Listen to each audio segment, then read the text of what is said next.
March 17 power star Puneeth Rajkumar ಅವರ ಹುಟ್ಟುಹಬ್ಬ ಇತ್ತು. ನಾವು ಅವತ್ತು ಇನ್ನು 2 ದಿನ ಆದ್ಮೇಲೆ ಯುಗಾದಿ ಹಬ್ಬ ಇತ್ತು, ರಂಜಾನ್ ಇತ್ತಲ್ಲ. ಹಾಗಾಗಿ ಬೇಡ, ಅವತ್ತು ಹಬ್ಬದ ದಿವಸ ಎಲ್ಲ ಬಿಸಿ ಇರ್ತಾರೆ ಅನ್ನೋ ಕಾರಣಕ್ಕೋಸ್ಕರ, ಜನತೆಗೆ ಪ್ರತಿಯೊಬ್ಬರಿಗೂ ಅವರು ಸೇವೆ ಸಿಗಬೇಕು ಅನ್ನೋ ಕಾರಣಕ್ಕೋಸ್ಕರ ಈ ತಿಂಗಳು 29ಕ್ಕೆ ಪುನೀತ್ ರಾಜ್ಕುಮಾರ್ ಅವರ ಹುಟ್ಟುಹಬ್ಬವನ್ನ ಆಚರಣೆ ಮಾಡಬೇಕು ಅಂತ ನಾವೆಲ್ಲ ಸ್ನೇಹಿತರು ಅಂದ್ಕೊಂಡು ಇವತ್ತು ಆಚರಣೆ ಮಾಡ್ತಾ ಇದ್ದೀವಿ. ಇವತ್ತೇನು ವಿಶೇಷ ಅಂದ್ರೆ, ಅವರ ಹುಟ್ಟುಹಬ್ಬದ ಪ್ರಯುಕ್ತ ಒಂದು ಸಾವಿರಾರು ಜನಗಳಿಗೆ, ಹೆಣ್ಣು ಮಕ್ಕಳಿಗೆ ಸೀರೆಯನ್ನು ಕೊಡ್ತಾ ಇದ್ದೀವಿ. ಹಾಗೆ ಬೆಳಗ್ಗೆ 12ರಿಂದ ರಾತ್ರಿ 10-11 ಗಂಟೆವರೆಗೂ ಬಿರಿಯಾನಿ, ಪುನೀತ್ ರಾಜ್ಕುಮಾರ್ ಬಹಳ ಇಷ್ಟ ಅವರಿಗೆ, ಬಿರಿಯಾನಿಯನ್ನು ಕೊಡ್ತಾ ಇದ್ದೀವಿ. ಹಾಗೆ ತುಂಬಾನೇ ಮುಖ್ಯ ಏನು ಅಂದ್ರೆ, ವಿಶೇಷ ಅಂದ್ರೆ, ಐ ಲವ್ ಅಪ್ಪು ಅಂತ ಒಂದು ಬೆಳಕಿನ ನಾಮಫಲಕ, ಲೈಟ್ ಬೋರ್ಡ್ ಅನ್ನ ಪರ್ಮನೆಂಟ್ ಆಗಿ ಮಾಡಿದೀವಿ. ಈ ಕಡೆನೂ ಕಾಣಿಸ್ಬೇಕು, ಆ ಕಡೆನೂ ಕಾಣಿಸ್ಬೇಕು. 2 ಕಿಲೋಮೀಟರ್ ಇಂದ ಲೈಟ್ ಎಷ್ಟೇ ದೂರ ಇದ್ರೂ ಕಾಣಿಸಿ ವಿಸಿಬಲ್ ಇರುತ್ತದೆ.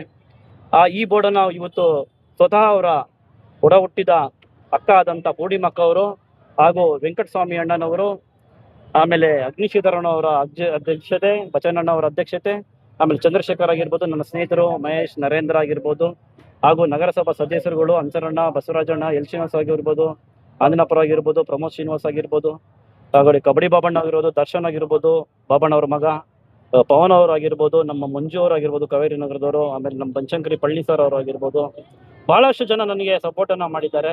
ಅವರ ಸಹಕಾರದಿಂದ ನಾನು ಈ ಮಟ್ಟಕ್ಕೆ ಒಂದು ಕಾರ್ಯಕ್ರಮ ಮಾಡೋಕ್ಕೆ ಇದು ಸಾಧ್ಯ ಆಯಿತು. ಇಲ್ಲಾಂದ್ರೆ ನಾನು ಒಬ್ಬನ ಕೈಲಿ ಏನು ಸಾಧ್ಯ ಇಲ್ಲ. ಒಂದು ಟೀಮ್ ವರ್ಕ್ ಇದ್ರೆ ಏನ್ ಬೇಕಾದ್ರೆ ಮಾಡ್ಬೋದು ಅನ್ನೋದಕ್ಕೆ ಇದೊಂದು ಸಾಕ್ಷಿ ಅಂತ ನಾನು ಹೇಳಕ್ ಇಷ್ಟಪಡ್ತೀನಿ. ಆಮೇಲೆ ಇನ್ನೊಂದು ಏನು ಅಂತ ಹೇಳ್ಬೇಕಾದ್ರೆ, ನನ್ನ ನೋಡಿ ಬಹಳಷ್ಟು ಜನ ಹೊಟ್ಟೆ ಹೊರ್ಕೊಂಡನ್ನ ಅವರು ಮಾಡ್ಲಿ, ನಾನೊಂದು 1000 ಜನಗಳು, ಅವ್ರು 2000 ಜನಕ್ಕೆ ಮಾಡ್ಲಿ, ಪರವಾಗಿಲ್ಲ. ಯಾರೊಬ್ಬರಿಗೆ ಏನೋ ಒಂದು ಹೆಲ್ಪ್ ಆಗುತ್ತೆ ಅಂತ ಅನ್ಕೊಂತೀನಿ. ಇಲ್ಲ, ನನ್ನನ್ನು ನೋಡಿ ಪ್ರೀತಿಯಿಂದ ಹೌದಪ್ಪ ಅವರು ಮಾಡ್ತಾರೆ, ನಾವು ಮಾಡೋಣ ಅಂತ ವಿಶ್ವಾಸದಲ್ಲಾದ್ರೂ ಮಾಡ್ಲಿ. ಏನೇ ಮಾಡಿದ್ರು ಇದು ಯಾರೋ ಒಬ್ರಿಗೆ ಒಂದು ಹೆಲ್ಪ್ ಆಗುತ್ತೆ, ಒಂದು ಸಾಮಾನ್ಯ ಜನಕ್ಕೆ ಇದು ತಲುಪುತ್ತೆ ಅನ್ನೋದೇ ನನ್ನ ಮೂಲ ಉದ್ದೇಶ. ಸರ್, ಅಪ್ಪು ಅಂದ್ರೆ ಯಾಕೆ ಇಷ್ಟ ಸರ್? ಸರ್, ಅಪ್ಪು ಅಂದ್ರೆ ಅವ್ರ ಚಲನಚಿತ್ರನ ನಾವೆಲ್ಲ ಚಿಕ್ಕ ವಯಸ್ಸಿಂದ ನೋಡ್ಕೊಂಡ್ ಬಂದಿದ್ದೀವಿ. ಫ್ಯಾಮಿಲಿ ಕುತ್ಕೊಂಡು ನೋಡೋಂತ ಒಳ್ಳೆ ನಟ ಅವರು, ಅದ್ಭುತವಾದ ನಟ ಅಂತ ಹೇಳ್ಬೋದು. ನಿಜ ಜೀವನದಲ್ಲೂ ಅಷ್ಟೇ ನಿಸ್ವಾರ್ಥ ಮನಸ್ಸುಳ್ಳ ಒಬ್ಬ ಚಲನಚಿತ್ರ ನಟ, ಮೇರು ನಟ, ಈ ದೊಡ್ಡ ಮನೆ ಹುಡುಗ ಅಂತ.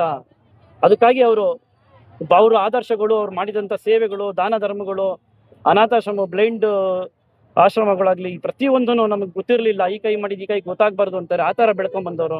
ಅವ್ರು ಯಾವಾಗಿಲ್ವೋ ಅವತ್ತು ಗೊತ್ತಾಯ್ತು ಏನೇನು ಅವರು ಬಡವ್ರಿಗೋಸ್ಕರ ಎಷ್ಟು ಅವರು ಬಡವ್ರಿಗೋಸ್ಕರ ಅವ್ರ ಹೃದಯ ಮಿಡಿತಾ ಇತ್ತು ಅನ್ನೋದು ಗೊತ್ತಾಗಿ, ಅವರ ಒಂದು ಪುಸ್ತಳಿ ಮಾಡಬೇಕು, ಪುಣ್ಯಾತ್ಮನ ಮಂಟಪ ಮಾಡಬೇಕು, ಲೈಟ್ ಬೋರ್ಡ್ ಮಾಡಬೇಕು. ಇನ್ನು ಮುಂದಿನ ದಿನಗಳಲ್ಲಿ ಬಹಳಷ್ಟು ಯೋಜನೆ ಇಟ್ಕೊಂಡಿದ್ದೀನಿ. ಒಂದು ದಿನ ಅವ್ರನ್ನ ನೆನೆಸ್ಕೊಳ್ಳೋದಲ್ಲ, ಪ್ರತಿದಿನ ನೆನೆಸ್ಕೋಬೇಕು ಅಂತ ಕಾರ್ಯಕ್ರಮ ಮಾಡ್ತೀನಿ. ಪ್ರಶಾಂತ್ ಅವರು ಈ ಭಾಗದಲ್ಲಿ ಯಾವುದೇ ಒಂದು ಕಾರ್ಯಕ್ರಮ ಮಾಡಿದ್ರು ಸಮಾಜಕ್ಕೆ ಮತ್ತು ಸಮಾಜ ಸೇವೆ ಮಾಡುವ ಮೂಲಕ ಒಂದು ಕಾರ್ಯಕ್ರಮನ ಒಂದು ಯಶಸ್ವಿಗೆ ಆಚರಿಸ್ತಾರೆ ಅಂತ ಮುಖಂಡರು ಹೇಳ್ತಾ ಇದ್ದಾರೆ. ಹೇಳಕ್ಕೆ ಇಷ್ಟಪಡ್ತೀರಾ ಸರ್?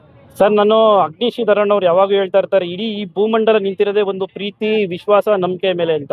ಪ್ರೀತಿಯಿಂದ ಜಗತ್ತನ್ನೇ ಗೆಲ್ಬೋದು ಅಂತ ಯಾವಾಗೂ ಹೇಳ್ತಾರೆ. ಚಂದ್ರಶೇಖರ್ ಪಾಟೀಲ್ ಅವರು ನನ್ನ ಗುರುಗಳು, ಅವರು ಸಹ ಬಹಳಷ್ಟು ಸರಿ ಈ ಮಾತನ್ನು ಹೇಳ್ತಾ ಇರ್ತಾರೆ. ಹಾಗಾಗಿ ಸಮಾಜ ಸೇವೆ ಮುಖಾಂತರ ನಾವು ಹುಟ್ಟುಬಿಟ್ಟಿದ್ವಿ ಮನುಷ್ಯರಾಗಿ ಇನ್ನೊಬ್ಬರು ಮನುಷ್ಯರಿಗೆ ಸಹಾಯ ಮಾಡಬೇಕು. ಆದಷ್ಟು ಕೈಲಾದಷ್ಟು ಅದು ಎಷ್ಟೇ ಇರಲಿ ಏನೇ ಇರಲಿ ಮಾಡಬೇಕು. ನಮ್ಗೆ ರಾಜಕೀಯ ಅಂತ ದಯವಿಟ್ಟು ನನಗೆ ಯಾವುದೇ ಕಾರಣಕ್ಕೂ ನನಗೆ ಇಷ್ಟ ಇಲ್ಲ. ನಾನು ಸಮಾಜಮುಖಿ ಕಾರ್ಯಕ್ರಮ ಕೊನೆಯವರೆಗೂ ನಾನು ಉಸಿರವರೆಗೂ ಮಾಡೇ ಮಾಡ್ತೀನಿ. ಉದ್ದೇಶ ಸರ್ ಏನಾದ್ರು ರಾಜಕೀಯಕ್ಕೆ ಇಲ್ಲ ಸರ್, ಖಂಡಿತವಾಗ್ಲೂ ಇಲ್ಲ. Thank you.